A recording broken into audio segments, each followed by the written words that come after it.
Oi gente, aqui é o Vitor Biglione. Deixa eu me apresentar para vocês. Eu sou músico, guitarrista, arranjador e compositor, né? Nasci em Buenos Aires, Argentina, em 1958, numa época de muitos pensamentos utópicos ainda, né? Muita esperança do ser humano em pensamentos e tendências políticas.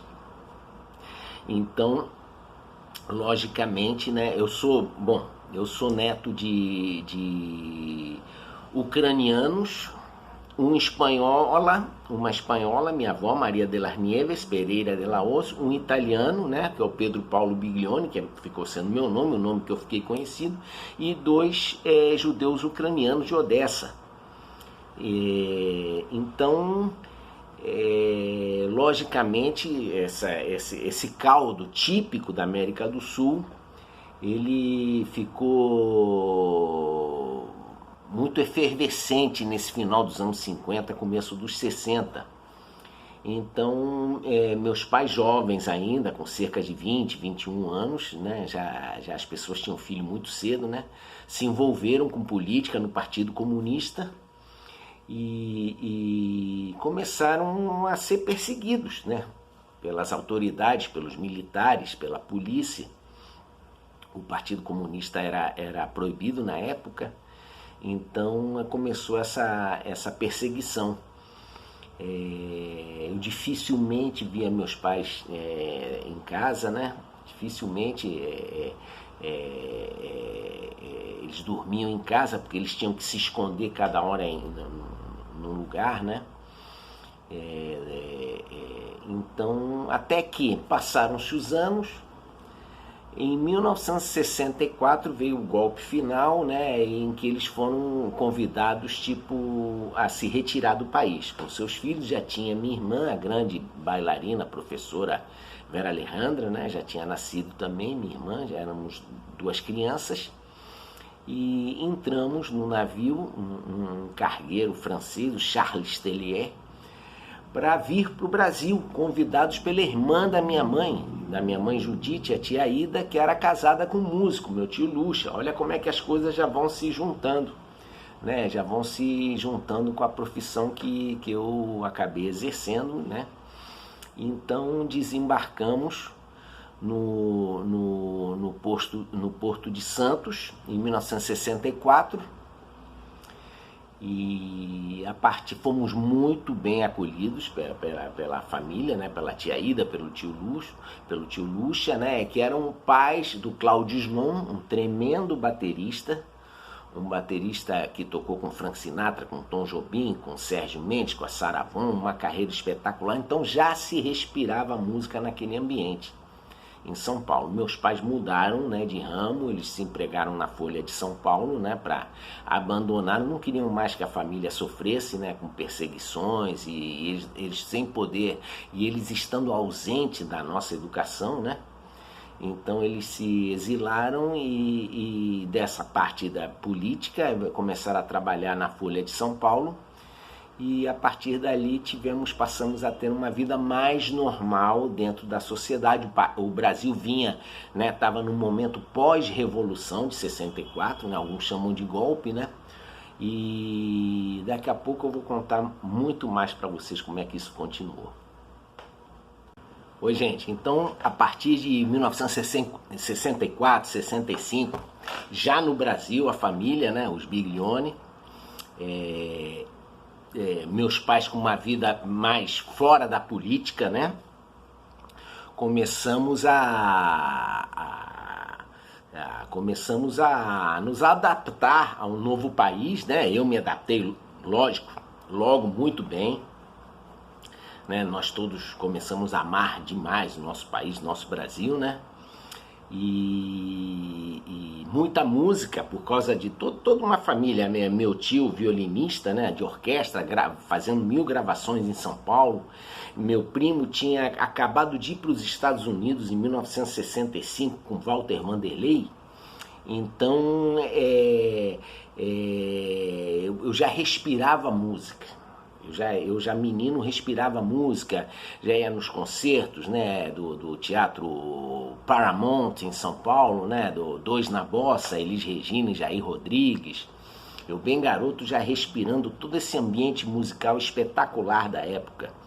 Né, São Paulo com um movimento muito bom, né, de samba e bossa nova, os trios de bossa, né, muito Geraldo Vandré lá em casa, ao mesmo tempo algumas coisas internacionais do rock, né, e meus pais com um ambiente muito bom, era uma São Paulo assim não tão cheia de gente, né, tô falando de 1965, começo de 66, né, até que meus pais se separaram.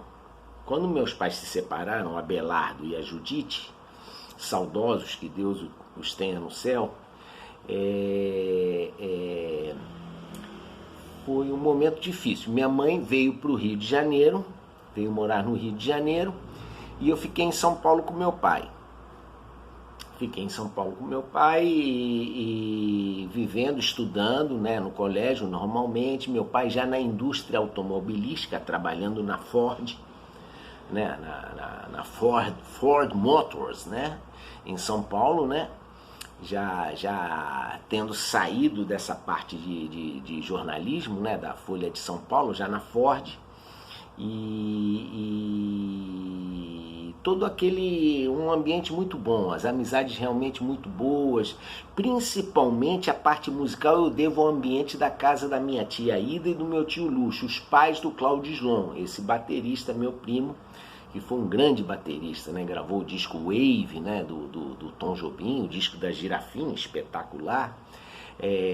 Tô com 11 anos com o Sérgio Mendes, então era um ambiente que realmente se respirava música. E até que minha mãe me convidou para conhecer o Rio de Janeiro. Ela me convidou, olha, vem aqui para o Rio, acho que você vai gostar do Rio. Vem aqui. Aí eu fui para o Rio de Janeiro, me encantei com a cidade. Lógico que eu amo São Paulo até hoje, né? Estudei na escola do Zimbutril anos depois, né? Uma cidade maravilhosa, é um país. São Paulo é um país que conduz esse continente brasileiro. E me encantei pelo Rio, então me considero cidadão de Copacabana. Bom, então, gente, vamos começar a falar sobre o começo da minha trajetória.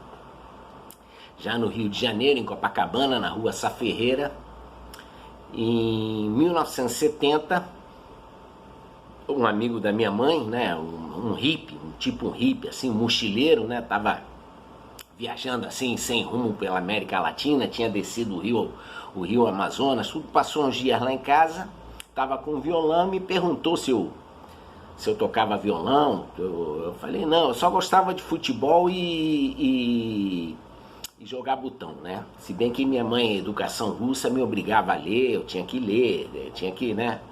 Esse tipo de coisa, né? Também essa cultura russa com esse viés europeu, né? Muito interessante, que hoje em dia eu agradeço demais, porque é isso que acaba te diferenciando das outras pessoas. Então ele me ensinou uma música de 2 acordes, uma música pop, Venus, né? De 2 acordes, e aquilo eu fiquei treinando de noite e eu nunca mais parei. Eu nunca mais parei e comecei a estudar. Meus vizinhos do prédio tinham um professor de violão, né? E eu peguei e comecei minha mãe contratou, né, o professor Luiz. Eu estudei 2 anos com o professor Luiz, né? As coisas básicas do violão, foi ótimo, né? Foi muito bom para mim. E comecei realmente já levando a sério, com 12, 13 anos de idade, né? Estudei os 12 inteiros, 13, até que eu vi um anúncio numa revista chamada Revista Pop, e tinha um professor chamado Kai Galife, Gaetano Galife, o grande Kai Galife, que dizendo que ensinava blues, ensinava solar. Eu procurei ele, acabei ficando amigo do Celso Blues Boy também. fiz uma grande amizade com o Celso Blues Boy, e aquele mundo todo do blues, né? Aquele mundo mágico da guitarra, da magia da guitarra, do mundo do rock, aquela coisa do rock inglês, o rock americano, no Brasil também com o tropicalismo, né? Realmente um mundo sensacional, um clima sensacional. Minha amizade com o Celso Blues Boy cada vez se fortificando mais, né? O Kai Galife também foi professor do Frejá, do Roberto Frejá, e né, um pouco mais adiante, e sempre aquela pesquisa, aquele estudo. Eu já estava decidido que eu ia ser músico, né? Então realmente era um clima muito gostoso na época, um Rio de Janeiro muito interessante, né? Uma cena musical muito legal, e muita coisa acontecendo. Bom, gente, então depois, a partir dos 16 para 17 anos, começou o meu interesse pelo jazz. E quando a gente fala em jazz, fala na música brasileira também, da bossa nova especialmente, né? Porque a bossa nova tem muito a ver com toda a harmonia do jazz, né? Então começou uma loucura também, né? Eu queria juntar o rock e o blues. Eu queria também aprender a tocar jazz e estudando cada vez mais, me aperfeiçoando cada vez mais. Então eu procurei alguns professores, estudei com Arthur Verocai, o grande maestro Arthur Verocai, estudei com Ari Piazzarolo, né, aqui no Rio de Janeiro. Aí depois eu fui para São Paulo para estudar no CLAM, Centro Livre de Aprendizagem Musical, a escola do Zimbo Trio, do espetacular Zimbo Trio. Ou seja, foi um momento assim muito importante na minha vida,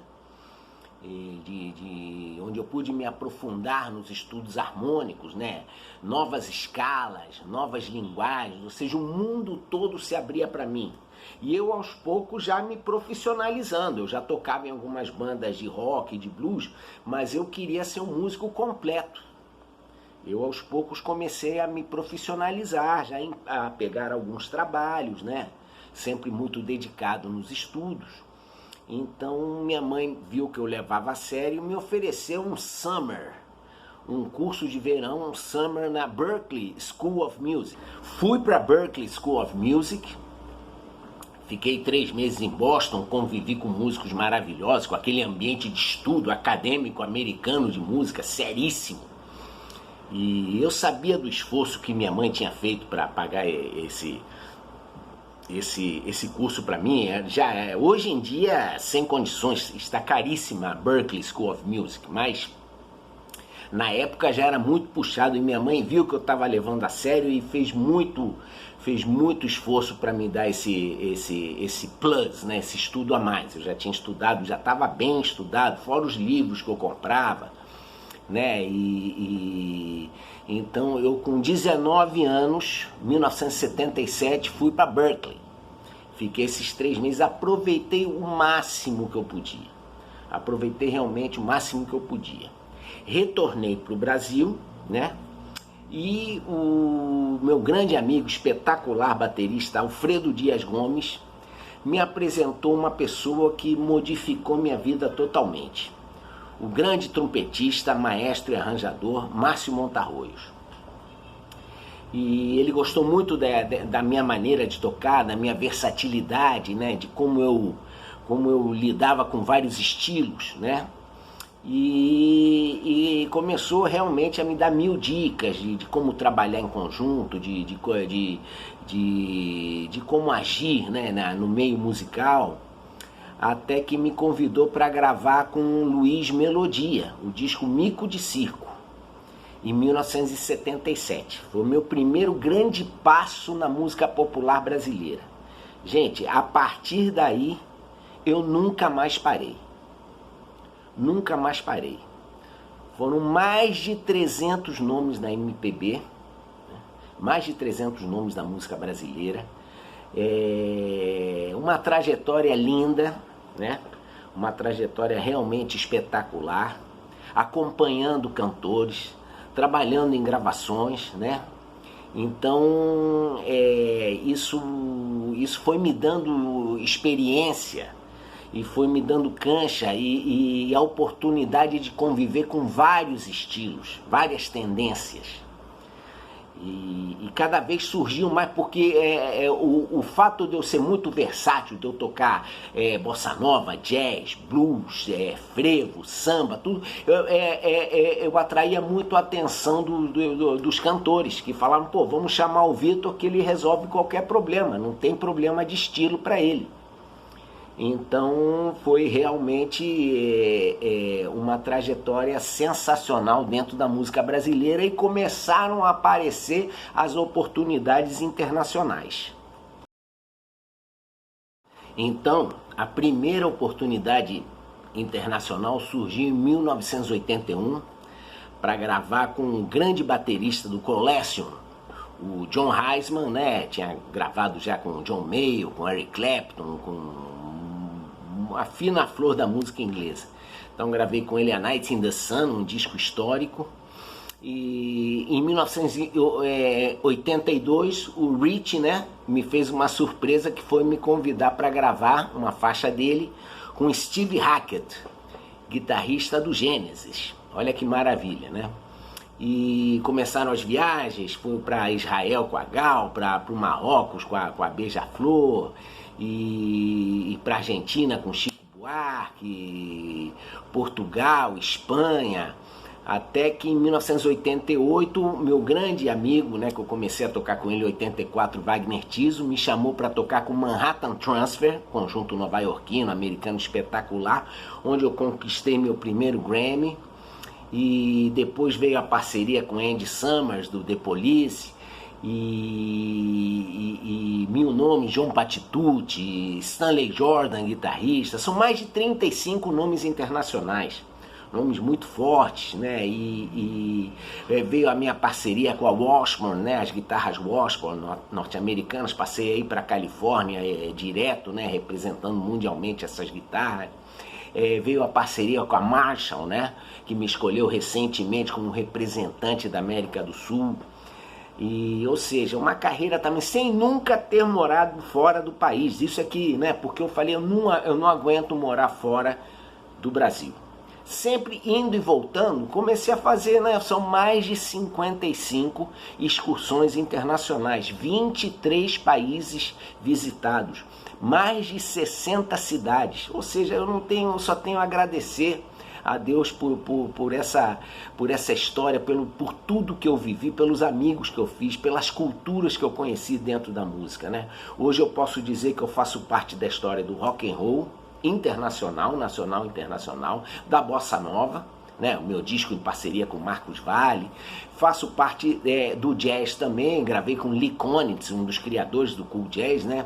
Ou seja, é uma trajetória que eu considero assim muito bonita, belíssima, e quem quiser ser músico pode se guiar por essa história, por esse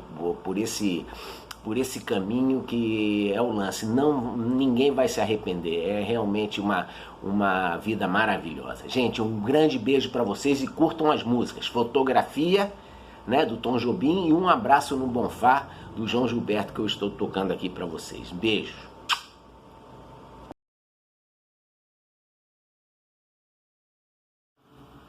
Fotografia, gente.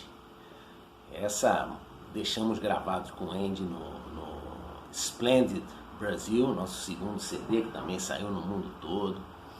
E continuaram as viagens, fizemos o Hard Rock Café de Buenos Aires, e viajamos muito por aí, né? E fizemos essa bonita interpretação dessa maravilhosa música do Tom Jobim.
Beijo, gente. Muito bom estar com vocês.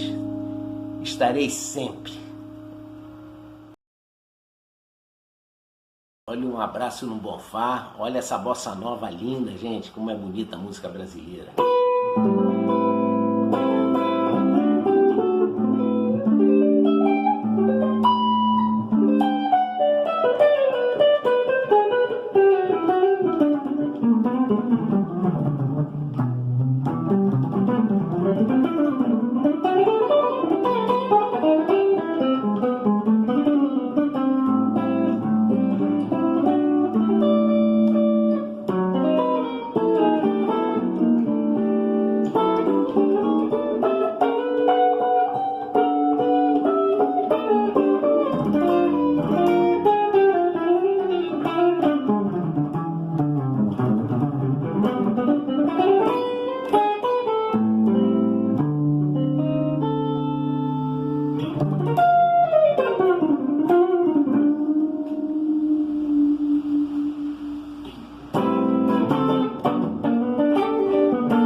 Então é isso, gente. Depois dessa música maravilhosa do João Gilberto, um abraço no Bonfá, espero que vocês tenham curtido. Nosso duo continuou, nossas viagens continuaram, nossa amizade, nossa convivência. E pô, fizemos várias matérias, né, de imprensa, fomos capas de revista, como essa aqui, né, capas de alguns veículos importantes. Olha aqui, Sintonia nas 6 Cordas, olha que linda essa foto. Estou com ele aqui, né, com o Andy, bonita, né, a capa. E continuamos bolando, já planejando com mais excursões, planejando o nosso segundo trabalho. E eu falei, Andy, eu quero que o nosso segundo trabalho seja estritamente, né, de música brasileira.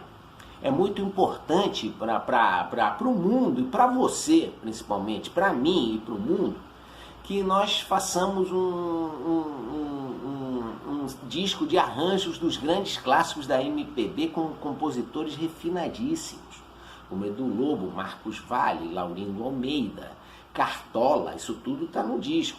Tom Jobim, lógico, Chico Buarque.